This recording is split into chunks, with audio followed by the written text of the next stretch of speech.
Ellie, thank you so much for joining us. I was trying to put things into some sort of context for people who, let's start from nothing. What is it that this Scottish bill is doing? What is it aiming to change? And what does that mean to transgender people? Well, the bill is actually a really simple one, ultimately. At the moment, trans people are already able to change things like passports, driving licenses, all sorts of IDs without a gender recognition certificate. The one challenge is birth certificates. And so the gender recognition certificate process allows trans people like myself to be able to apply for this certificate, which essentially allows us to go and change the gender that's on a birth certificate. Now, if you think about all of the times that you use your birth certificate in your day-to-day life, it's not very often, but it does come up at really important life events. Like if you're getting married, you want to make sure that your gender is being recorded correctly. That day should be really happy and special. You don't want that to be sort of plagued by worrying about if you're going to be recorded as a groom, for instance, instead of a bride. That would be a real shame. And also, if you pass away, you want to make sure you have dignity in death by knowing that the gender on your death certificate is going to be correct.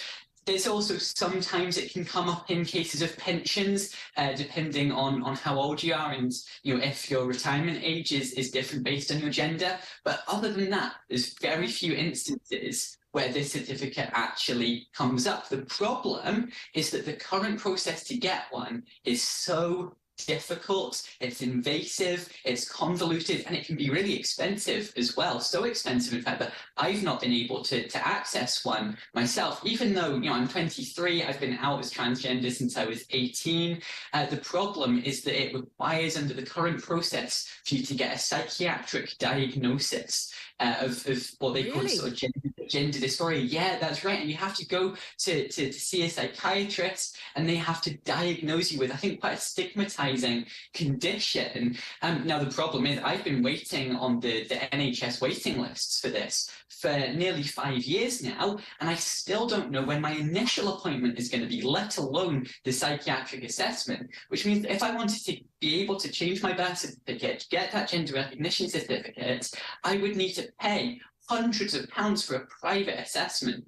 The process that Scotland has just passed and that I hope will be implemented removes that requirement for a psychiatric diagnosis. It also makes the waiting times slightly shorter, and it just makes the whole process a lot easier and less stigmatizing for trans people like me. Now, one of the things that I said before, when there is a lot of press hysteria about this, and one of the things that will pop up, if you mention transgender or gender recognition, the first thing people will start screaming about are dressing rooms, changing rooms, and restrooms and what have you. But what is the reality around that? Well, the reality is that actually this bill does nothing to change things like single-sex spaces. All of that is covered by what's called the Equality Act 2010.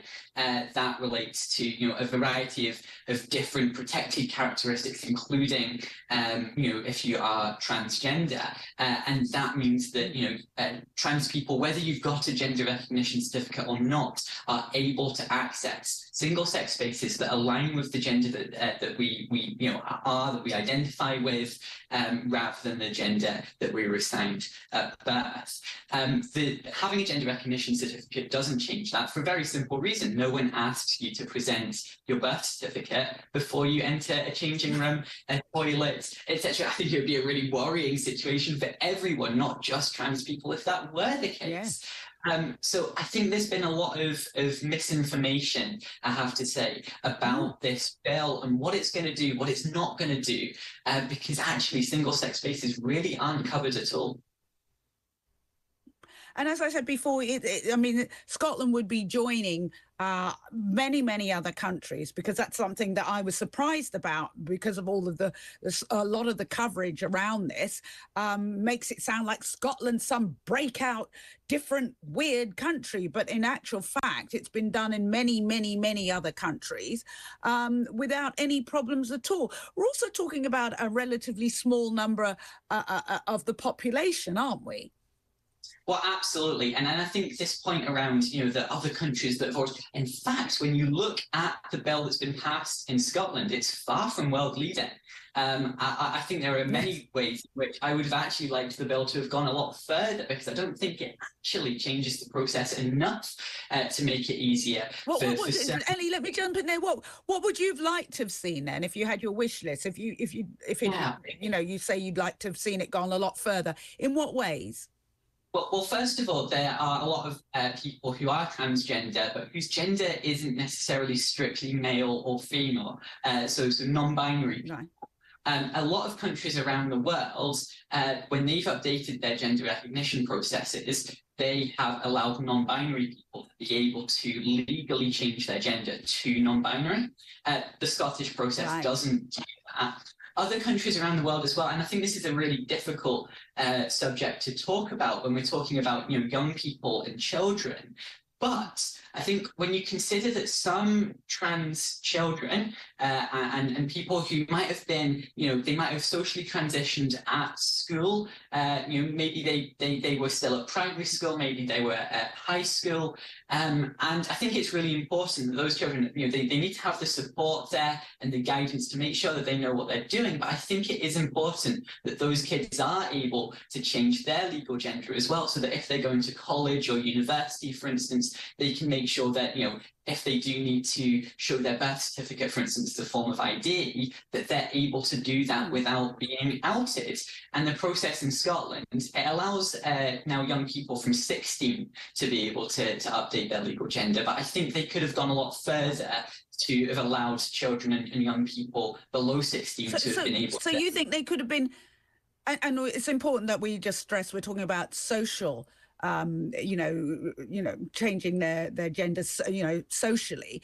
But you think 16 isn't young enough? I mean, how much younger would you go? Because, to allow a child to be able to do that. And you'd also surely need to build in some sort of legislation that if a child under 16, or even if a child of 16 did do that, could they then, if they changed their minds, if they did, which happens occasionally, that they could change it back. Well, absolutely. I think that is important. I think when we're talking about a process like legally changing your gender, it's not something that people do willy-nilly. It's not something that I think that if younger people under 16 were able to do that, I think that it's really important that process would have the support and the advice built into it. And it's not something that, someone would wake up one day, say, Mum, Dad, I want to change my legal gender, and be able to just do that straight away. What it's about is for those kids who have been out, they're at school, they're going to school as their true selves. And actually, in a lot of those cases, if there's someone who's transitioned at primary school, they might be going to a new high school, no one knows that they're trans, but then all of a sudden, they're applying to college, they're applying to university, they're having to present, identity documents that don't match who they've been for almost their entire lives. Then I think that presents problems. And I think it is important to say that we are just talking about a legal process here. We're talking about changing a word on a piece of paper. I think it's really important that, like I say, you're not doing that willy-nilly. There's a lot of thought and things like that put into it. But if you do change your mind later down the line, the world won't end. We're not talking about medical procedures or anything like that here. That's completely separate. No, we're talking about, different conversation. And we're talking about, there's also the added thing that amongst all of this, and we're talking about changing, as you said, some words on a piece of paper, but there's also a name change as well. Often accompanies a name change as well. So it's still fairly complicated, isn't it? Well, actually, I think in some ways, yes, in other ways, no, because you don't need to be able to go down this whole gender recognition process to change your name legally. You can do that with a simple deed poll or statutory declaration. Actually, under the new process in Scotland, changing your legal gender would be a statutory declaration similar to changing your legal name. So right now, actually, and if we take the example of young people, they can already change their legal name. So it would mean that they might be in a situation where their legal name matches their gender, but their legal gender doesn't. And I think, again, that presents a real challenge. And again, coming back to, I just want to finish up with the way that this is reported. There is a lot of inflammatory reporting around all of this, and if Rishi Sunak does get involved, it's not just about this gender recognition bill. It's also about the rest of the UK, if you like, interfering with the decision that Scotland's made.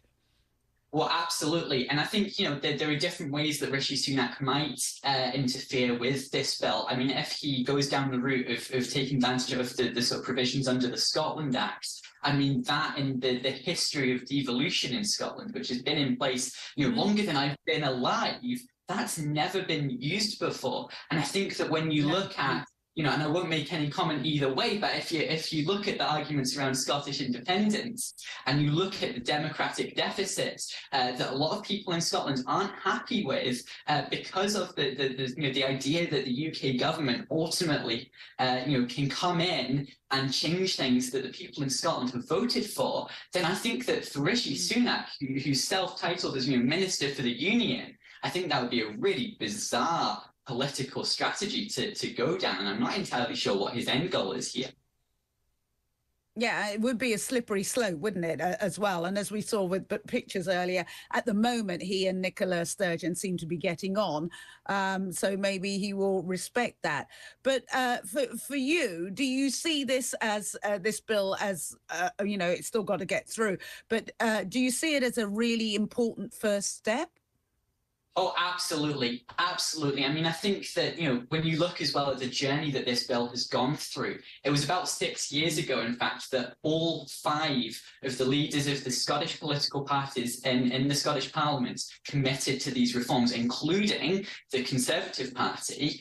Now, it's been years after that. There's been tons of consultations and tons of conversations. It's finally passed. Like I say, I think there's more work to be done. It doesn't quite go far enough. I think there's other work to be done as well around things like trans healthcare, which is woefully inadequate at the moment. But I think this does mark real progress for trans people in Scotland, and I really hope that we can move forwards. And I think, in terms of Rishi Sunak and the Westminster government, I think not only should they not be blocking this legislation, but they should be copying it. I think they should be taking a leaf out of the Scottish Parliament's book. Mark Drakeford, the First Minister for Wales, has already said that if Wales had the power to do so, he would like to see something similar to what we've just passed in Scotland. And I think that Rishi Sunak should be doing the same. Thank you so much, Ellie. Ellie Gomersall, the President of the National Union of Students.